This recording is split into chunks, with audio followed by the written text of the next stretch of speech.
일단 오늘 경기 바이에른 뮌헨이 충격적인 패배를 또 당했는데 기본적으로 김민재 선수는 이 경기에서 모든 선수들 중에 가장 잘했다고 봐도 될 만큼 정말 미친 활약이었습니다. 이탈리아 쪽에서는 어떻게 평가를 할지 모르겠는데 몬스터가 돌아왔다 라고 평가를 해도 될 만큼 약간 김민재 선수가 라치오가 좀 익숙해서 그런지 몰라도 완벽했어요. 오늘 경기. 오늘 경기를 졌는데도 불구하고 경기 전체에서 평점이 가장 높은 선수가 김민재입니다. 물론 이거는 소파스코어 평점이긴 하지만 패배한 팀에서 가장 평점이 높아요. 김민재가. 그리고 오늘 기록만 봐도요. 수비적인 액션, 클리어링 2번, 슛 블락 횟수 4번, 인터셉트 2번 합쳐서 오늘 8번의 수비적인 행동을 했고요. 플러스 태클 성공도 3번이나 했습니다. 경기 전체에서 가장 많은 수비적인 움직임을 보여준 선수가 김민재였어요. 기본적으로 라치오가 11명이 다 수비했습니다.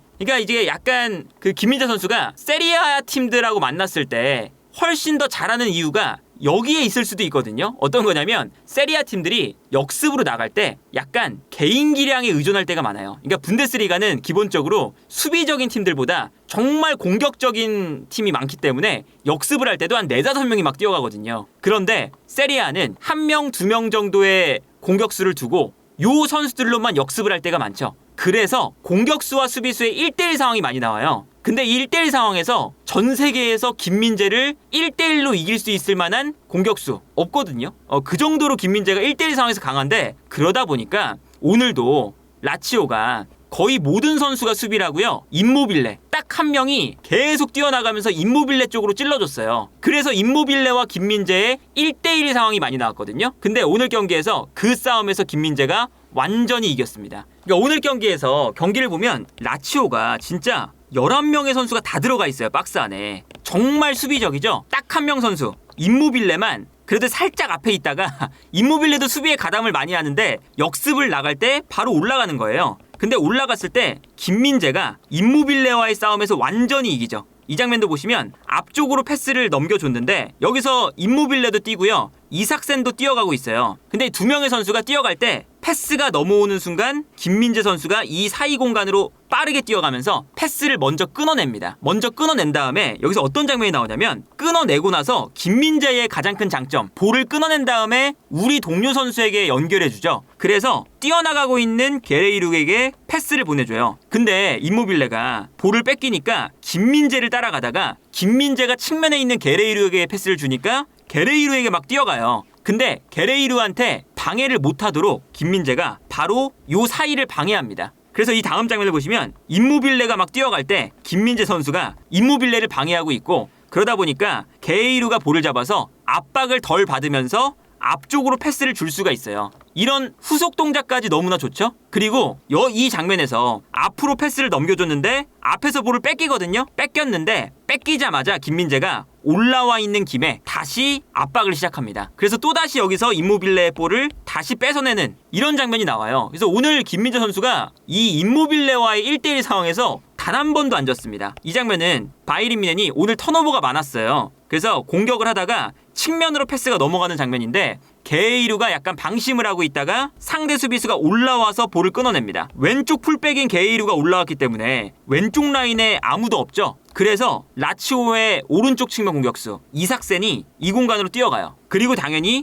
왼쪽 풀백이 올라가 있다 보니까 이 공간을 커버해야 되는 선수가 김민재죠. 그래서 이삭센이 뛰어오고 여기서 김민재가 뛰어 들어가거든요. 근데 여기서 우리가 세리아에서 늘 봤던 장면, 지난 시즌 나폴리에서 늘 봤던 장면이 나옵니다. 뛰어오는 공격수를 향해서 김민재가 올라가서 부딪혀요. 부딪혔는데 이삭센이라는 이 공격수가 쓰러집니다. 근데 이거 반칙 아니었어요. 심판이 반칙으로 안 불었고 그냥 몸싸움에서 이삭센이 밀렸다라고 판단을 한 거예요. 그래서 여기서도 김민재 선수가 뺏어서 편안하게 이런 장면이 나오니까 바이에른 뮌헨이 라치오는 다 내려가 있고 김민재가 뒤에서 완벽한 수비를 해주니까 역습에 대한 그런 걱정을 정말 안 해도 되는 경기였어요. 역습을 당할 때도 김민재의 움직임이 너무 좋은 게 뭐냐면 이 장면도 보시면요. 라치오 선수들이 다 내려가 있습니다. 그리고 여기서 임모빌레가 내려와서 볼을 받아주니까 김민재가 올라와서 견제를 하고 있어요. 근데 견제를 하다가 측면 지역으로 한 선수가 뛰어 올라오니까 김민재가 더 이상 올라가지 않고 측면 지역으로 뜁니다. 완전히 이 전체적인 흐름을 다 읽고 있는 거죠.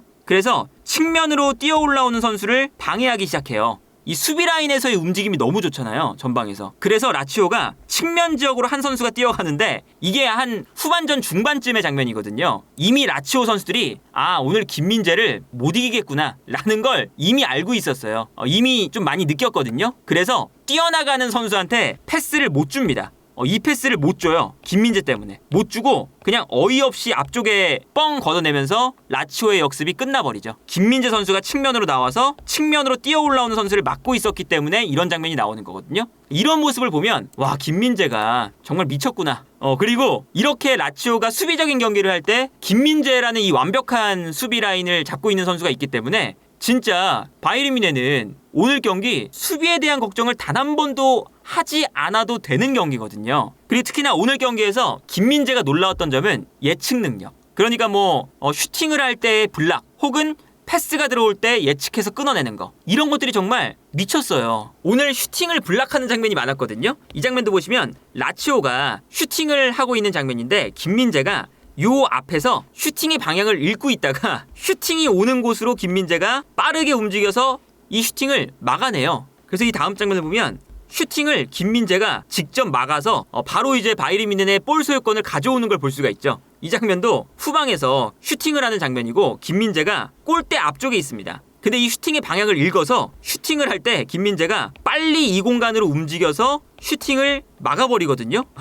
이거는 완벽한 모습이에요. 이런 것들이. 이 장면은 뭐냐면 임모빌레가 뛰어가고 있습니다. 그리고 측면에서 이삭센이 뛰고 있어요. 그런데 여기서 게헤이루가 너무 안쪽으로 많이 들어와서 사실상 김민재 입장에서는 앞쪽에 있는 임모빌레도 견제, 측면에 있는 이삭센도 견제해야 되는 아주 어려운 상황입니다. 근데 여기서 김민재가 어떤 판단을 하냐면 앞쪽에 있는 임모빌레를 향해서 달려가요. 왜 그러냐? 후방에서 넘어오는 패스가 약간 느렸거든요. 그래서 김민재가 분명히 임모빌레가 공간이 많이 열려있는데도 불구하고 순식간에 튀어나갑니다. 그래서 임모빌레에게 붙어주거든요. 근데 만약에 여기서 약간만 늦었더라도 뛰어들어가는 이삭센에게 임모빌레가 패스를 주면 끝나는 거예요. 그런데 김민재 선수의 판단과 스피드가 너무나 적절하고 빨라서 여기서 임모빌레의 패스를 김민재가 발로 막아냅니다. 그래서 결국에는 이삭센이 이 좋은 공간으로 뛰어갔는데 김민재의 발을 맞고 임모빌레의 패스가 그냥 바깥으로 나갑니다. 마지막으로 이 장면도 보시면 김민재 선수가 수비 라인을 지키고 있을 때 앞쪽에 임모빌레가 있고요. 뒤쪽에 이삭센이 있어요. 두 명의 선수가 일부러 김민재 쪽에 붙습니다. 이삭센은 안쪽으로 들어와서 김민재를 교란시키고 임모빌레는 반대로 나가면서 앞에서 계속 지그재그로 움직이는 거예요. 그런데 패스가 들어오는 순간 김민재가 이 두 선수의 움직임에 속지 않고 패스의 길을 그냥 차단해버립니다. 그래서 이 장면 보시면 분명히 라치오의 공격수들이 많은데도 불구하고 임모빌레의 움직임, 이삭센의 움직임이 모두 다 그냥 허무하게 끝나요. 이 두 선수가 오히려 라치오의 패스의 길을 못 읽고 김민재만 유일하게 이 패스 루트를 차단해서 끊어버리는 모습이 나옵니다. 오늘 사실 바이에른 뮌헨은 걱정을 할 필요가 없는 경기였어요. 공격만 하면 돼요. 공격만. 진짜 공격만 하면 되는 경기인데 바이에른 뮌헨이 공격을 못합니다. 바이에른 뮌헨이 점유율도 60%예요. 61%인데 슈팅 횟수가 17개거든요. 슈팅 횟수. 그런데 유효 슈팅이 빵입니다. 빵. 그러니까 이게 수비 라인에서 완벽한 모습을 보여줬는데도 불구하고 공격에서는 다 놓쳐요. 근데 이 공격의 문제가 기본적으로 정말 많지만 투엘 감독이 아마 이번 경기를 끝나고 제 생각에는 경질이 유력해 보일 정도로 공격에 대한 플랜이 거의 없습니다. 이 장면 보시면 게헤이루가 올라오면서 상대의 측면 수비수를 끌어냈습니다. 이렇게 끌어냈으면 상대 수비에 공간이 나는 거잖아요. 그러면 이 공간으로 누군가는 뛰어 들어가거나 뭔가 움직이거나 그런 게 있어야 되는데 아무도 이 공간으로 뛰어가는 선수가 없어요. 모든 선수가 다 서 있어요. 그래서 게헤이루가 본인이 수비를 끌고 나왔지만 줄 데가 없어서 다시 백패스를 합니다. 백패스를 해서 무시알라한테 가고 무시알라한테 가는 동안 여전히 앞쪽에 있는 선수들 다 그냥 제자리. 그러니까 또 줄 데가 없어서 또 백패스. 김민재한테까지 옵니다.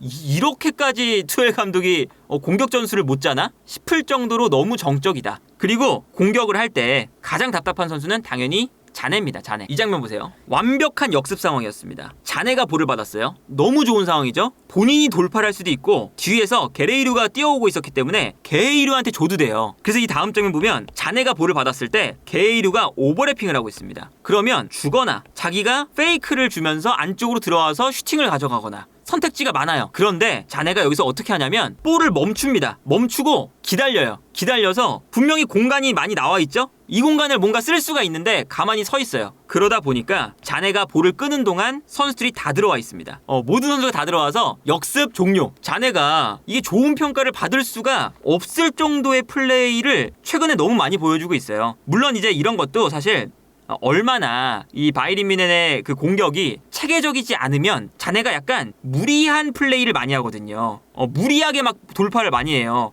근데 그런 것도 사실 바이에른 뮌헨이 갖춰져 있는 플레이가 없기 때문에 자네한테 뭔가 세부적인 그런 지시라던가 패스를 주고받는 패턴이라던가 이런 게 없구나, 이거를 느낄 수가 있는 거죠. 이 장면도 보시면 자네가 볼을 가지고 올라가고 있습니다. 근데 여기서 게이루가 올라오고 있지만 약간 타이밍이 늦었고 일단 라치오의 수비수들이 많아서 역습을 가져가기가 힘든 장면이었어요. 그리고 라치오의 복귀 속도가 빨랐기 때문에 여기서는 자네가 더 이상 뭔가 할 수가 있는 게 없죠. 막혔잖아요. 완전히 막혔기 때문에 여기서는 그냥 뒤로 돌리던가 볼 소유권을 지켜야 되잖아요. 근데 여기서 자네가 어떤 선택을 하냐면 여기를 뚫고 갑니다. 이 5명의 공간을 돌파하려고 그래요. 그래서 이 다음 장면 보시면 자네가 무리하게 막 들어가다가 뺏깁니다. 당연히 뺏기죠. 이 주변에 있는 많은 동료 선수들을 놔두고 무리하게 막 밀고 들어가다 뺏겨요. 이게 되면 자네가 메시일 텐데 메시가 아니기 때문에 뺏겨서 역습을 당합니다. 실점하는 장면도 똑같아요. 자네가 볼을 잡았어요. 볼을 잡은 다음에 라치오의 수비가 약간 여기서 무너져 있는 상태였어요. 그래서 반대편에 분명히 무시알라가 들어옵니다. 심지어 본인도 무시알라를 보고 있어요. 근데 패스를 안 해요. 그래서 이미 라치오의 수비가 다 들어와 있죠. 패스 타이밍이 늦어서. 그래서 여기서 자네가 패스를 돌리다가 수비가 너무 많으니까 끊깁니다. 결국 공간이 없어서 뺏겨요. 여기서 역습을 당하거든요. 그리고 이 역습이 잘 돼서 라치오의 공격수 3명, 바이에른 뮌헨의 수비수 2명입니다.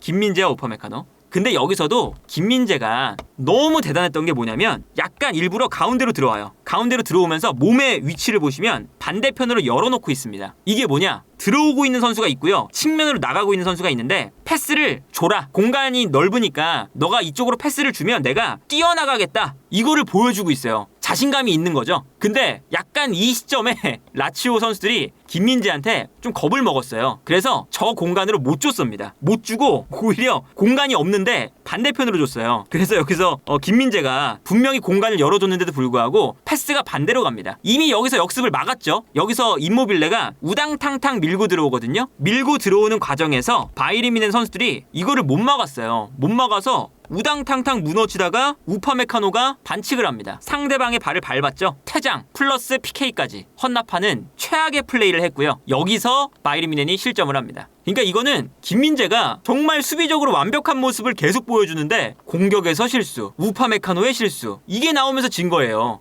정말 오늘 경기는 김민재가 라치오 바이에른 뮌헨 통틀어서 가장 잘했습니다. 아무튼 오늘 투엘 감독의 마지막 경기가 될 수 있을 거라는 생각이 들 정도로 아마 바이에른 뮌헨이 이 경기는 좀 심각하게 볼 것 같거든요. 당장 지난 경기 레버쿠젠전도 망쳤고 그 다음 라치오전까지 망쳤습니다. 만약에 여기서 뭔가 감독이 교체되지 않거나 분위기가 바뀌지 않으면 이번 시즌 바이에른 뮌헨은 진짜 이대로 그냥 무너질 것 같거든요. 오늘 경기는 정말 수비도 최악, 공격도 최악. 라치오도 마찬가지입니다. 라치오도 너무 수비적으로 나와서 라치오가 오늘 잘한 경기가 아니에요. 그냥 임모빌레나 이삭센, 필리페 안데르송 선수의 개인 능력에 역습을 맡겨놓으니까 그냥 김민재한테 그냥 꽁꽁 묶였어요. 역습 한 번도 제대로 못했거든요. 그런데도 불구하고 바이에른 뮌헨이 이 경기를 못 이긴다. 이거는 사실은 투엘 감독의 책임이 정말 크고요. 그리고 김민재가 전 세계에서 가장 잘하는 수비수라고 불리는 이유가 오늘도 또 볼 수 있었던 경기였다.